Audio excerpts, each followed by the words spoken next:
కాంగ్రెస్ సర్కార్ చేతగాని పాలనను ఖండిస్తూ మహిళలు వినూత్న నిరసన తెలిపారు. రేవంత్ రైతు వ్యతిరేక నిర్ణయాల వల్ల యూరియా దొరకక అల్లాడిపోతున్నామని మండిపడుతున్నారు రైతులు. బస్తా యూరియా కోసం రోజుల తరబడి క్యూ లైన్లలో నిలబడే దుస్థితి దాపురించిందని ఆగ్రహం వ్యక్తం చేస్తున్నారు. కరీంనగర్ జిల్లా గోపాల్పూర్ వద్ద యూరియా బస్తాలపై బతుకమ్మను పెట్టి బతుకమ్మ ఆడుతూ మహిళలు నిరసన తెలిపారు. రాజీవ్ రహదారిపై పెద్ద ఎత్తున రాస్తారోకో నిర్వహించారు. రైతుల ఆందోళనకు బీఆర్ఎస్ మద్దతు తెలిపింది. రైతుల ధర్నాలో పాల్గొన్నారు. ఎమ్మెల్యే గంగుల కమలాకర్ రేవంత్ కక్ష సాధింపు చర్యలకు పాల్పడుతున్నాడని ఆగ్రహం వ్యక్తం చేశారు. కాంగ్రెస్ సర్కార్ రైతులను ఇబ్బంది పెట్టడం తగదని, కేసీఆర్ రైతును రాజును చేస్తే రేవంత్ రైతును రోడ్డున పడేశాడని ఎద్దేవా చేశారు.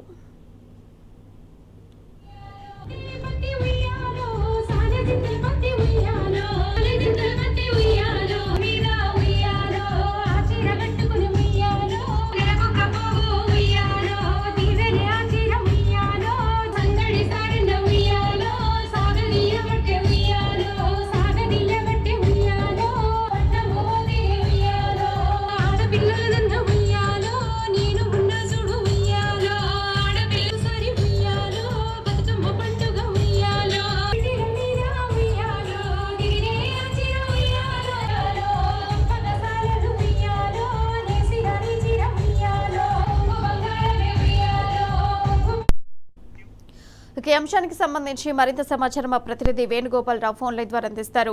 అయితే వేణుగోపాలరావు, చెప్పండి, యూరియా బస్తాలపై బతుకమ్మను పెట్టి వినూత్నంగా మహిళలందరూ కూడా నిరసన తెలియజేశారు. దీనికి సంబంధించి పూర్తి డీటెయిల్స్ ఏంటి? ప్రియా, అంటే గత కొంతకాలంగా నెల రోజుల నుంచి కూడా యూరియా కోసం రైతులు తీవ్ర ఇబ్బందులు పడుతున్న నేపథ్యం ఉమ్మడి కరీంనగర్ జిల్లా వ్యాప్తంగా పలు చోట్ల మనకు కనిపిస్తోంది. ఈ నేపథ్యంలో రైతులు రాస్తారోకోలు, ధర్నాలు చేయడము, లేదా ఉదయాన్నే వచ్చి క్యూ లైన్ లో ఉండడము, క్యూ లైన్లతో పాటు చెప్పులు పెట్టి క్యూ లైన్ లో ఉండడము, అయినా కూడా ఒక ఆధార్ కార్డు లేకపోతే ఏదైనా పాస్బుక్ ఇస్తే ఒకే ఒక్క యూరియా బస్తా ఇస్తున్న నేపథ్యంలో కూడా రైతులు కూడా పెద్ద ఎత్తున నిరసన వ్యక్తం చేస్తూ కూడా ధర్నాలు, రాస్తారోకోలు చేస్తున్న నేపథ్యం అయితే గత కొంతకాలంగా నడుస్తోంది. ఇంకోవైపు చూస్తే ఇంకో వారం 10 రోజుల్లో కనుక యూరియా వేయకుంటే మాత్రం కొట్టకొచ్చినటువంటి వరి కూడా తమ చేతికి అందదని చెప్పి రైతులు ఆందోళన చేస్తున్న నేపథ్యం. ముఖ్యంగా చూసుకుంటే ఈ రోజు కూడా ఇటు కరీంనగర్ మండలం దుర్చేడులో పెద్ద ఎత్తున ధర్నా, రాస్తారోకో చేసినటువంటి నేపథ్యం. మహిళలు కూడా యూరియా బస్తాలను పెట్టి పెద్ద ఎత్తున బతుకమ్మ ఆడుతూ నిరసన తెలిపినటువంటి పరిస్థితి. స్థానిక ఎమ్మెల్యే గంగుల కమలాకర్ కూడా దీనికి మద్దతు ప్రకటించారు. ముఖ్యంగా ఎక్కడ కానీ ఏ సమస్య వచ్చినా కానీ బీఆర్ఎస్ పార్టీ అండగా ఉంటుంది. రైతులు అనే వాళ్ళకు ఏ యొక్క పార్టీతో సంబంధాలు ఉండే, రైతుగానే ఉంటారు. రైతులకు సంబంధించినటువంటి యూరియా సమస్య ఉంది కనుక తాను వచ్చాను. రైతులకు సంబంధించినటువంటి యూరియా విషయంలో కేంద్ర రాష్ట్ర ప్రభుత్వాలు కావాలనే దోబూతులు ఆడుతూ ఉన్నాయి. ఒక్క యూరియా బస్తా ఇస్తే వాళ్ళు ఎట్లా వేసుకుంటారు? ఇంకోవైపు చూసుకుంటే పొట్ట దశకు వచ్చినటువంటి నేపథ్యం. ఇప్పుడు కూడా యూరియా వేయకుంటే మాత్రం తీవ్రమైన నష్టం చవిచూడాల్సిన పరిస్థితి రైతన్నకు వస్తుంది కనుక తప్పనిసరిగా యూరియా ఇవ్వాలి. ఇది కేంద్ర రాష్ట్ర ప్రభుత్వాలకు సంబంధించినటువంటి విఫల యత్నమే అని చెప్పినటువంటి నేపథ్యం మనకు కనిపించింది.